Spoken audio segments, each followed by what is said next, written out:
Hello student, welcome to your Sanskrit class. मैं DPS school से आपकी संस्कृत टीचर प्रियंका पटेरिया। इसके पहले हमने एक वीडियो आपको प्रोवाइड की थी जिसमें संधि का सामान्य परिचय था, उसके भेद थे। तो भेद में हमने स्वर संधि, व्यंजन संधि और विसर्ग संधि पढ़ा था। तो आज हम स्वर संधि के भेद पढ़ेंगे। स्वर संधि के वैसे तो सामान्यतः हम लोग 6 भेद पढ़ते हैं और 8 भेद होते हैं। पहला है दीर्घ संधि, जिसका सूत्र है अकह सवर्णे दीर्घ। दूसरा है गुण संधि, जिसका सूत्र है आद्गुणः। तीसरा संधि है वृद्धि संधि, जिसका सूत्र है वृद्धि रेचि। स्वर संधि में यण स्वर संधि है, जिसका सूत्र है इको यड़ची। पांचवा है अयादि संधि, अयादि स्वर संधि, जिसका सूत्र है एचो यवा यावह।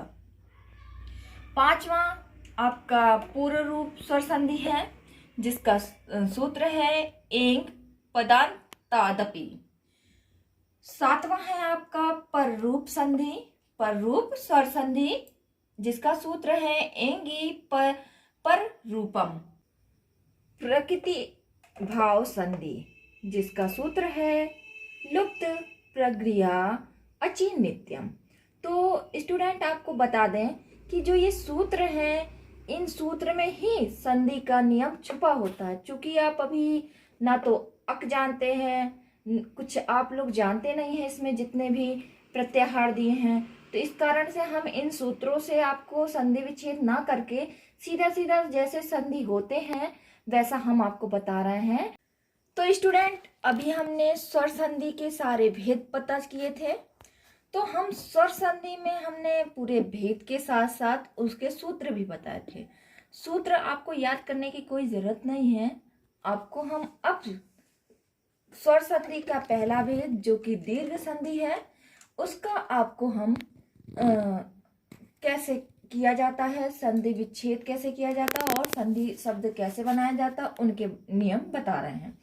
तो आपको दीर्घ संधि में दोनों साइड, हमने आपको यहाँ पे प्लस करके बताया था संधि विच्छेद का नियम कि यहाँ पे पूर्व वर्ण होते हैं, यहाँ पर वर्ण होते हैं।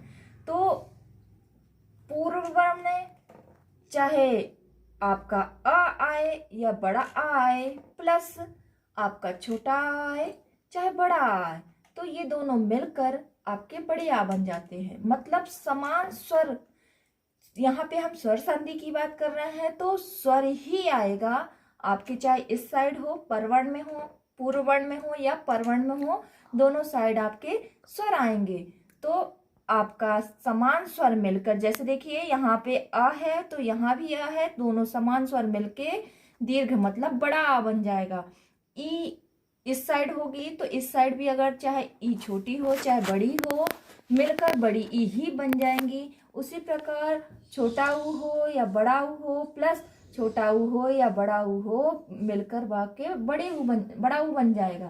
तो आपका री का छोटी री हो या बड़ी री हो, प्लस छोटी री हो या बड़ी री हो, जाकर वो बड़ी री बन जाती है। तो संस्कृत में बड़ा आ, बड़ी ई, बड़ा ऊ और बड़ी री हमारे दीर्घ स्वर संधि में के लिए पहचान के लिए होते हैं। इन्हीं से हम दीर्घ स्वर संधि को पहचानते हैं। जैसे कि उदाहरण देखते हैं, अ का उदाहरण देखते हैं, विद्या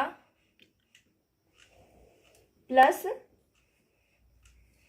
आलयः, आलयः।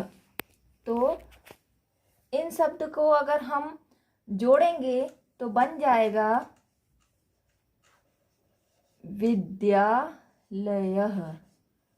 तो आपने देखा संधि विच्छेद जब भी हम करते हैं तो सार्थक शब्द ही तोड़ते हैं।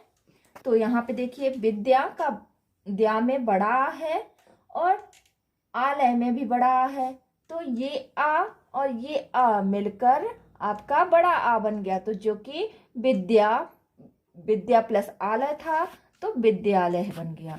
उसी तरह ई का उदाहरण देख लेते हैं, कवि प्लस इंद्र, तो आपने देखा यहाँ पे छोटी ई है प्लस यहाँ भी छोटी ई है, जो कि हमारी बड़ी ई की निर्माण करेगा, तो बन जाएगा कविंद्र। अब ऊ का उदाहरण देख लें। भानु प्लस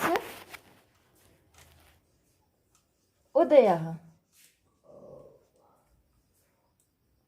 तो आप इसका देखेंगे यहाँ पे छोटा ऊ है प्लस छोटा ऊ है, जिससे बन जाएगा भानुदय।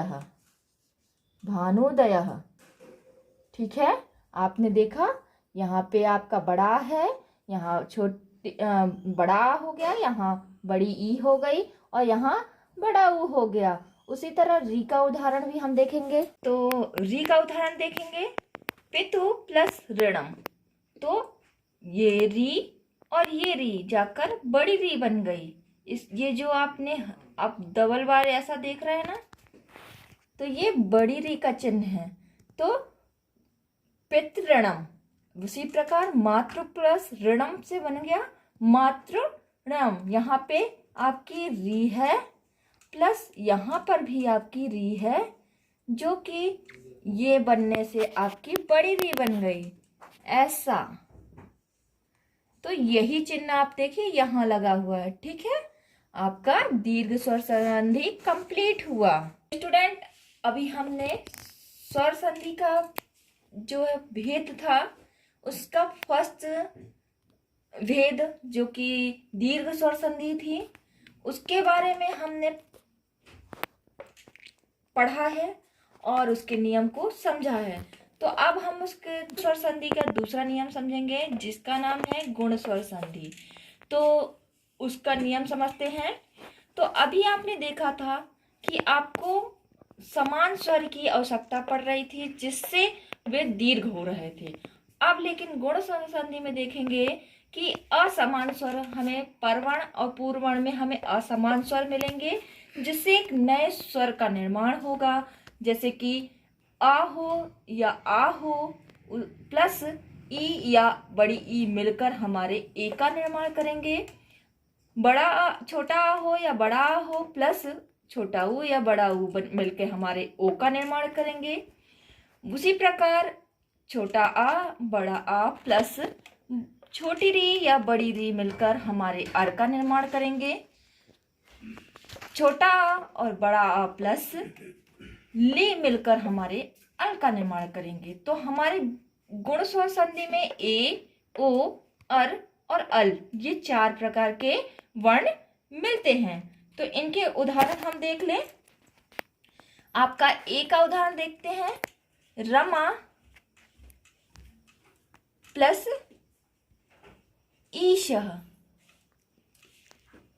रमा के म में बड़ा है और ईशा में बड़ी ई है, बराबर मिलकर ए बनते हैं। तो हमारा यहाँ पर हो जाएगा आपका रमेशः।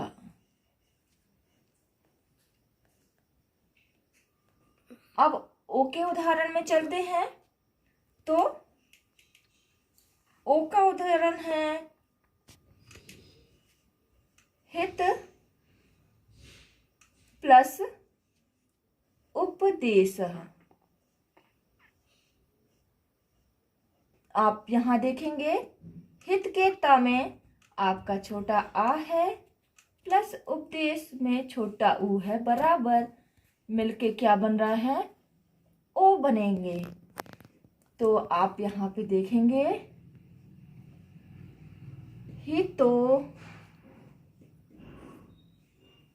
हितोपदेशः। हितोपदेशः।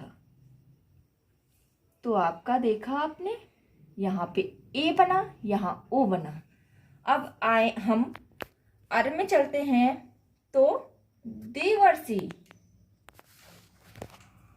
देव प्लस ऋषि,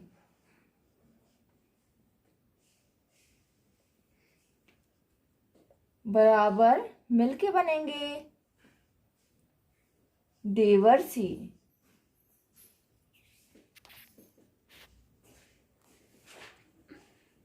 तो आपने यहां देखा देव के व में आ है प्लस री, जिससे हमारे अर का निर्माण हुआ। ठीक है, अब चलते हैं लास्ट वाले में। तब धन लिकार।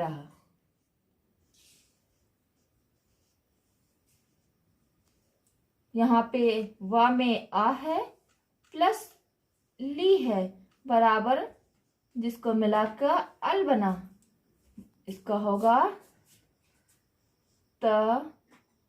तवल कारह।